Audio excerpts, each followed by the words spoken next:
मैं एक घर के करीब से गुजर रहा था कि अचानक मुझे घर के अंदर से एक 10 साला बच्चे के रोने की आवाज आई। आवाज में इतना दर्द था कि मुझे मजबूरन घर में दाखिल होकर मालूम करना पड़ा कि ये 10 साला बच्चा क्यों रो रहा है।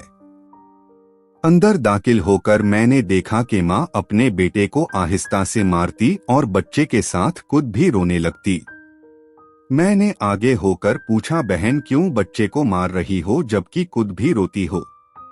उसने जवाब दिया कि भाई आपको तो मालूम है कि इसके वालिद अल्लाह को प्यारे हो गए हैं और हम बहुत करीब भी हैं। मैं लोगों के घरों में मजदूरी करती हूँ और इसकी पढ़ाई का मुश्किल से कर्ज उठाती हूँ। ये कमबख्त स्कूल रोजाना देर से जाता है और रोजाना घर देर से आता है। जाते हुए रास्ते में कहीं खेल कूद में लग जाता है और पढ़ाई की तरफ जरा भी तवज्जो नहीं देता, जिसकी वजह से रोजाना अपनी स्कूल की वर्दी गंदी कर लेता है। मैंने बच्चे और इसकी माँ को थोड़ा समझाया और चल दिया। एक दिन सुबह सुबह सब्जी मंडी कुछ सब्जी वगैरह लेने गया तो अचानक मेरी नजर इसी 10 साला बच्चे पर पड़ी जो रोजाना घर से मार खाता था। क्या देखता हूँ कि वो बच्चा मंडी में फिर रहा है और जो दोका ताज अपनी दुकानों के लिए सब्जी खरीदकर अपनी बोरियों में डालते तो उनसे कोई सब्जी जमीन पर गिर जाती और वो बच्चा उसे फौरन उठाकर अपनी झोली में डाल लेता। मैं ये माजरा देखकर परेशानी में मुब्तला हो रहा था कि चक्कर क्या है। मैं इस बच्चे को चोरी चोरी फॉलो करने लगा। जब इसकी झोली सब्जी से भर गई तो वो सड़क के किनारे बैठकर ऊंची ऊंची आवाजें लगाकर उसे बेचने लगा। मुंह पर मिट्टी गंदी वर्दी और आंखों में नमी के साथ ऐसा दुकानदार जिंदगी में पहली बार देख रहा था। देखते देखते अचानक एक आदमी अपनी दुकान से उठा जिसकी दुकान के सामने इस बच्चे ने नन्ही सी दुकान लगाई थी। इस शख्स ने आते ही एक जोरदार पाव मारकर इस नन्ही सी दुकान को एक ही झटके में सारी सड़क पर फैला दिया और बाजू से पकड़कर इस बच्चे को भी उठाकर धक्का दे दिया। नन्हा दुकानदार आंखों में आंसू लिए दोबारा अपनी सब्जी को इकट्ठा करने लगा और थोड़ी देर बाद अपनी सब्जी किसी दूसरी दुकान के सामने डरते डरते लगा ली। भला हो उस शख्स का जिसकी दुकान के सामने अब इसने अपनी नन्ही दुकान लगाई। इस शख्स ने इस बच्चे को कुछ नहीं कहा। थोड़ी सी सब्जी थी, जल्द ही फरोख्त हो गई और वो बच्चा उठा और बाजार में एक कपड़े वाली दुकान में दाखिल हुआ और दुकानदार को वो पैसे देकर दुकान में पड़ा अपना स्कूल बैग उठाया और बिना कुछ कहे स्कूल की जानिब चल दिया। मैं भी इसके पीछे पीछे चल रहा था। जब वो बच्चा स्कूल गया तो 1 घंटा देर हो चुकी थी, जिस पर इसके उस्ताद ने डंडे से उसे खूब मारा।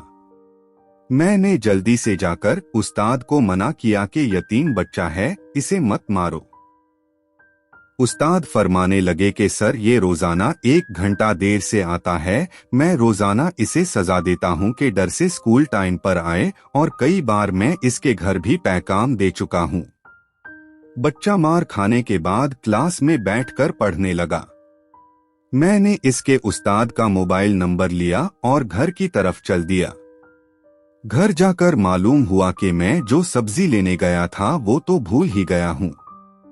हस्बे मामूल बच्चे ने स्कूल से घर आकर माँ से एक बार फिर मार खाई होगी। सारी रात मेरा सर चकराता रहा।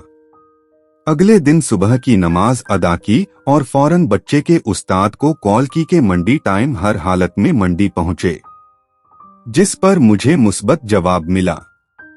सूरज निकला और बच्चे का स्कूल जाने का वक्त हुआ और बच्चा घर से सीधा मंडी अपनी नन्ही दुकान का बंदोबस्त करने निकला। मैंने इसके घर जाकर इसकी वालिदा को कहा कि बहन मेरे साथ चलो, मैं तुम्हें बताता हूँ आपका बेटा स्कूल क्यों देर से जाता है। वो फौरन मेरे साथ मुंह में ये कहते हुए चल पड़ी कि आज इस लड़के की मेरे हाथों खैर नहीं, छोड़ूंगी नहीं इसे आज। मंडी में लड़के का उस्ताद भी आ चुका था। हम तीनों ने मंडी की 3 मुख्तलिफ जगहों पर पोजीशनें संभाल ली और नन्ही दुकान वाले को छुप कर देखने लगे। हस्बे मामूल आज भी इसे काफी लोगों से झिड़कियां लेनी पड़ी और आखिरकार वो लड़का अपनी सब्जी फरोख्त करके कपड़े वाली दुकान की तरफ चल दिया। अचानक मेरी नजर इसकी मां पर पड़ी तो क्या देखता हूं कि बहुत ही दर्द भरी सिसकियां लेकर जारोकतार रो रही थी और मैंने फौरन इसके उस्ताद की तरफ देखा तो बहुत शिद्दत से इसके आंसू बह रहे थे। दोनों के रोने में मुझे ऐसा लग रहा था जैसे उन्होंने किसी मजलूम पर बहुत जुल्म किया हो और आज इनको अपनी गलती का एहसास हो रहा हो। इसकी मां रोते रोते घर चली गई और उस्ताद भी सिसकियां लेते हुए स्कूल चला गया। हस्बे मामूल बच्चे ने दुकानदार को पैसे दिए और आज इसको दुकानदार ने एक लेडी सूट देते हुए कहा कि बेटा आज सूट के सारे पैसे पूरे हो गए हैं, अपना सूट ले लो। बच्चे ने इस सूट को पकड़कर स्कूल बैग में रखा और स्कूल चला गया। आज भी 1 घंटा लेट था। वो सीधा उस्ताद के पास गया और बैग डेस्क पर रखकर मार खाने के लिए पोजीशन संभाल ली और हाथ आगे बढ़ा दिए कि उस्ताद डंडे से इसको मार ले। उस्ताद कुर्सी से उठा और फौरन बच्चे को गले लगाकर इस कदर जोर से रोया कि मैं भी देखकर अपने आंसुओं पर काबू ना रख सका। मैंने अपने आप को संभाला और आगे बढ़कर उस्ताद को चुप कराया और बच्चे से पूछा कि ये जो बैग में सूट है वो किसके लिए है।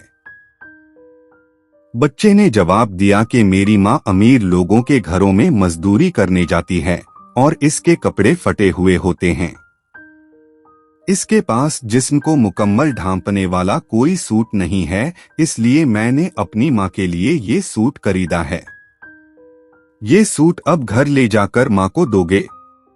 मैंने बच्चे से सवाल पूछा। जवाब ने मेरे और इसके उस्ताद के पैरों के नीचे से जमीन ही निकाल दी। बच्चे ने जवाब दिया, नहीं अंकल जी, छुट्टी के बाद मैं इसे दर्जी को सिलाई के लिए दे दूंगा और रोजाना थोड़े थोड़े पैसे जमा करके सिलाई दूंगा। जब सिलाई के पैसे पूरे हो जाएंगे तब मैं इसे अपनी माँ को दूंगा। उस्ताद और मैं ये सोचकर रोते जा रहे थे कि अभी इस मासूम को और मंडी जाना पड़ेगा और लोगों से धक्के खाने पड़ेंगे और नन्ही दुकान लगानी पड़ेगी। आखिर कब तक गरीबों के बच्चे नन्ही दुकानें लगाते रहेंगे? आखिर कब तक हम अपने जैसे ही इंसानों को उनके जायज हुकूक के भी कासिब बने रहेंगे और उनके हुकूक की तबाही लाते रहेंगे? पता नहीं हम कैसे मुसलमान हैं। ऐ खुदा, तेरी खुदाई में ना जाने मुझे कितने खुदाओं से वास्ता पड़ा।